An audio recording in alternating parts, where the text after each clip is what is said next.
Well, good afternoon, folks. How are you doing? It's lovely to see you again. And as usual, a very warm welcome back to What's for Tea. It's lovely to see you, as I said. Now, this was the one that won your vote. So tonight I'm going to be showing you how I done the chicken schnitzel. I got 37% of your vote. Now, this was the first time I've actually ever made this, I must be honest. But, it was really easy. And as you can see from the length of the video, it's a really, really easy and quick recipe. Just before I move on, I wanted to thank the supporters of the channel over on Patreon. So thank you all very much, guys, for supporting my videos. If you want to become a patron, I'll leave the information in the show more box down below. So let's move on and I'll show you what you're going to need. So as you can see there, not many ingredients at all, and I'm going to be using parmesan to put inside the crumb. Now I think that then makes it chicken parmesan, but we won't talk about that.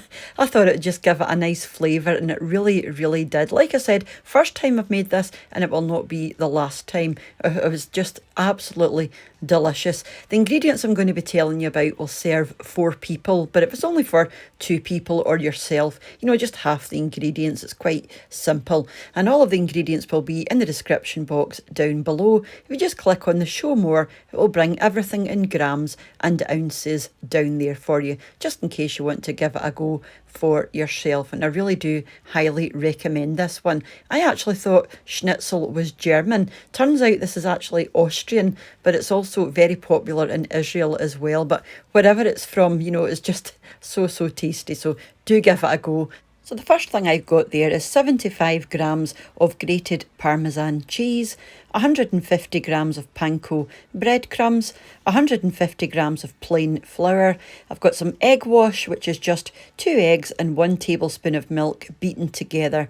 I've got 1 teaspoon of smoked paprika, 1 teaspoon of salt, 1 teaspoon of pepper, and of course I've got 4 chicken breasts as well.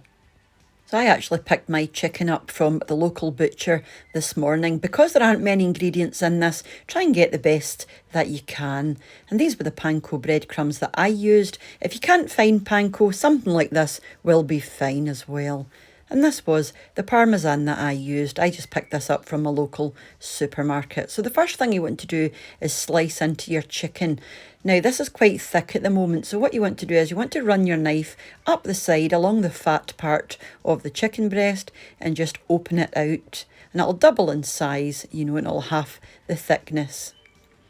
Something that looks like this is fine.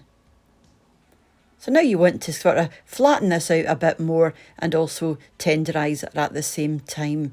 So pop down either some cling film or some greaseproof paper, and then a sheet again on top. You can either use a meat tenderiser or you could use a rolling pin, if you don't have one of these. Either works, they work just as well as each other. Just be very gentle though, because you don't want your chicken breast to end up in a pile of mush. So this was fine for me. You just want to, flatten it down a good bit so that it's nice and thin and even all over. And then you can do your crumb. So into a large dish, you want to put your panko breadcrumbs and then your salt, your pepper and your smoked paprika. Just give it a good mix in. And then the parmesan cheese if you're deciding to use parmesan cheese. I recommend it though because it was so tasty. It gave it a lovely flavour. Again, just mix that in and that's your breadcrumbs ready. All the other 2 things you need are your flour. So you want to pop that into a plate just so you've got plenty of room, to rub your flour in. Just pat the flour in well. Make sure your chicken is coated all over. Shake off the excess. And then grab your egg wash. Dunk your chicken into the egg wash. Again, just let any excess drip off and then straight in to your breadcrumbs. And make sure your chicken is well coated and just press your breadcrumbs firmly in to your chicken just to make sure they stick. And I just flip mine over and do it again just to make doubly sure. Now I'm going to do this for all 4 of my breasts. And I'm just going to stack them up one on top of the other, and then we're getting over to fry them.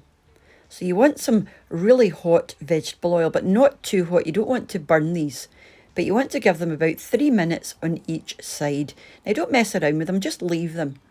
3 minutes on one side, flip them over and give them 3 minutes on the other. And because the chicken is really thin, you know, it will cook really quickly. But you don't want your oil too hot because you don't want your breadcrumbs to burn.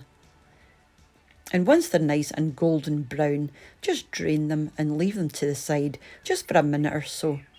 And we're going to have some side salad, some chips, and that's the chicken there. And it was beautiful. Now, I wouldn't normally have something like this. You know, I'm following a bit of a diet just now, but I just couldn't help myself. And I made up a quick garlic mayonnaise for the salad, and it was so tasty.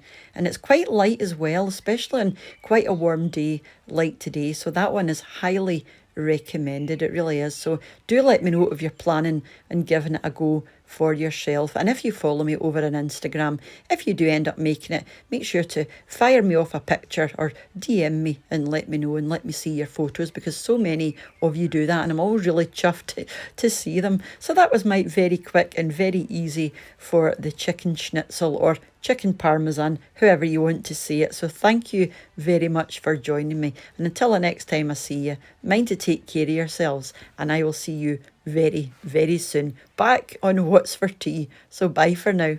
Bye now.